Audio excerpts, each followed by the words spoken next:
მენდელეევის ელემენტთა პერიოდული სისტემის მეხუთე ჯგუფის ქიმიურ ელემენტს წარმოადგენს აზოტი. აზოტის ატომური ნომერი არის 7, ხოლო ატომური მასა 14. აზოტის როგორც აირის მოლეკულა ორატომიანია. ატომებს შორის სამაგი ბმაა, რაც მოლეკულის დიდ სიმტკიცესა და ინერტულობას განაპირობებს. აზოტი ნაერთებში ამჟღავნებს +1-დან +5-ის ჩათვლით დაჟანგულობის ხარისხს, მაგრამ გარდა ამისა, იგი ამჟღავნებს -3 დაჟანგულობის ხარისხს ნაერთებში.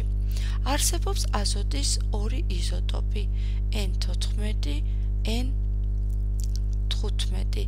აზოტი აღმოაჩინა შოტლანდიელმა მეცნიერმა რეზერფორდმა 1772 წელს. აზოტი უფერო, უსუნო, უგემო, ჰაერზე ოდნავ მსუბუქი აირია. წყალში მცირე რაოდენობით იხსნება. აზოტს გარე შრეზე გააჩნია 5 ელექტრონი, ამიტომ მისი ელექტრონული ფორმულა შეგვიძლია შემდეგი სახით ჩავწეროთ: 1s2, 2s2, 2p3. გავრცელება. აზოტი დედამიწაზე ერთ-ერთი ყველაზე გავრცელებული ელემენტია, რომლის ძირითადი მასა კონცენტრირებულია ატმოსფეროში. თუმცა, ცნობილია მისი საბადოები, მაგალითად ჩილეში მოიპოვება ნატრიუმ NO3, ანუ ნატრიუმის გვარჯილა, ხოლო ინდოეთში კალიუმის გვარჯილა, კალიუმ NO3.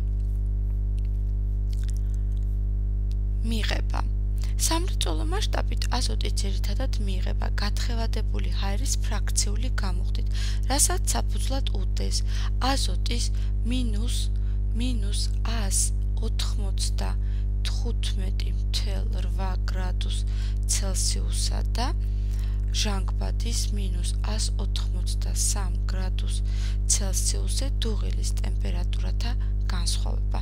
ლაბორატორიულ პირობებში სუფთა აზოტს იღებენ ამონიუმის ნიტრიტის გახურებით NH4, NO2. მიიღება აზოტი და წყლის მოლეკულა. რეაქციის გასწორებისას ვნახავთ, რომ ამ დროს გამოიყოფა 2 მოლეკულა წყალი. ქიმიური თვისებები. მოლეკულაში არსებული მტკიცე სამაგი ბმის არსებობის გამო აზოტი დიდი რეაქციის უნარიანობით არ გამოირჩევა. მაღალ ტემპერატურასა და წნევაზე კატალიზატორის თანხლებით აზოტი რეაქციაში შედის წყალბადთან და წარმოქმნის ამიაკს. რეაქცია შექცევადია და ენდოთერმულია. N2-ს დავუმატოთ 3 მოლეკულა წყალბადი, ამ დროს მიიღება 2 მოლეკულა ამიაკი და გამოიყოფა სითბო. ამიაკი NH3 ცნობილია როგორც აზოტის ერთ-ერთი შემცველი ნაერთი. ამიაკი ძალიან კარგად იხსნება წყალში. ერთ მოცულობა წყალში ოთახის ტემპერატურაზე შეგვიძლია გავხსნათ დაახლოებით 700 მოცულობა ამიაკი. ამდენად ამიაკის მოლეკულას თუ დავუმატებთ ჩვენ წყლის მოლეკულას, მიუხედავად იმისა, რომ რეაქცია შექცევადია, მაინც მივიღებთ NH4OH-ს.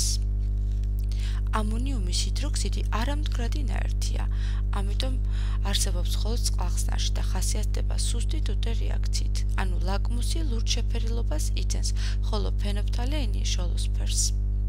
ამიაკი რეაგირებს მჟავებთან ამონიუმის მარილის წარმოქმნით, მაგალითად NH3-ს თუ დავუმატებთ H ქლორს, მაშინ მივიღებთ NH4 ქლორს. განვიხილოთ აზოტის ოქსიდები, ანუ ნაერთები, სადაც აზოტი სხვადასხვა დაჟანგულობის ხარისხს ამჟღავნებს. აზოტის ოქსიდებს მიეკუთვნება N2O, NO, N2O3, NOO3,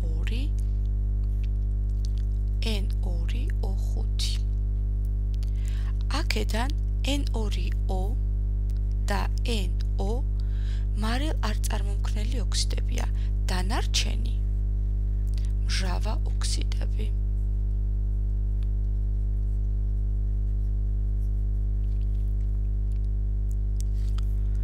მნიშვნელოვანია აგრეთვე განვიხილოთ აზოტმჟავა, რომლის შემადგენლობაშიც არის აზოტი, საკმაოდ გავრცელებული და მნიშვნელოვანი ნაერთი.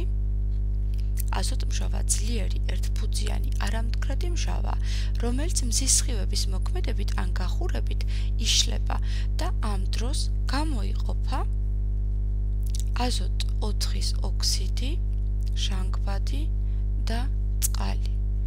რეაქციას თუ გავასწორებთ, ნახავთ, რომ აქ გვჭირდება 4 მოლეკულა აზოტის დაშლის შედეგად, გამოიყოფა 2 მოლეკულა წყალი და 4 მოლეკულა აზოტ 4-ის ოქსიდი. აზოტმჟავას ძლიერი ჟანგვით უნარი აქვს, ამიტომ კონცენტრირებული აზოტმჟავადი ადვილად შეიძლება დავჟანგოთ რამ სხვადასხვა ლითონები.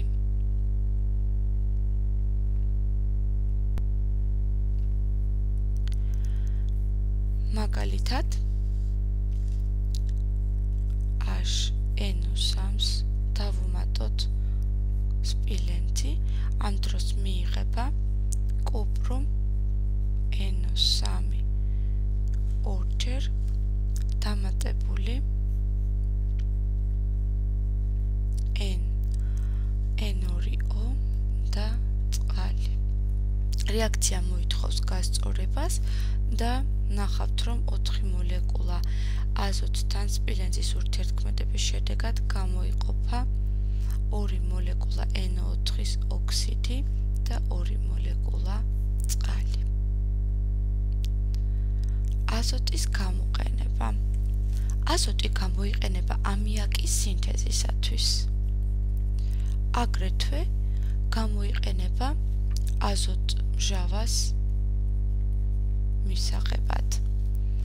მას კი იყენებენ როგორც ინერტულ გარემოს შესაქმნელად ჰაერისა და ტენის მიმართ მგრძნობიარე ცეცხლსაშიში ნივთიერებების შესანახად, ამ ნივთიერებათა მონაწილეობით რეაქციების ჩასატარებლად. გარდა ამისა, ღებულობენ მისგან სხვადასხვა სახის სასუქებს, რომელსაც გვარჯილები ეწოდებათ.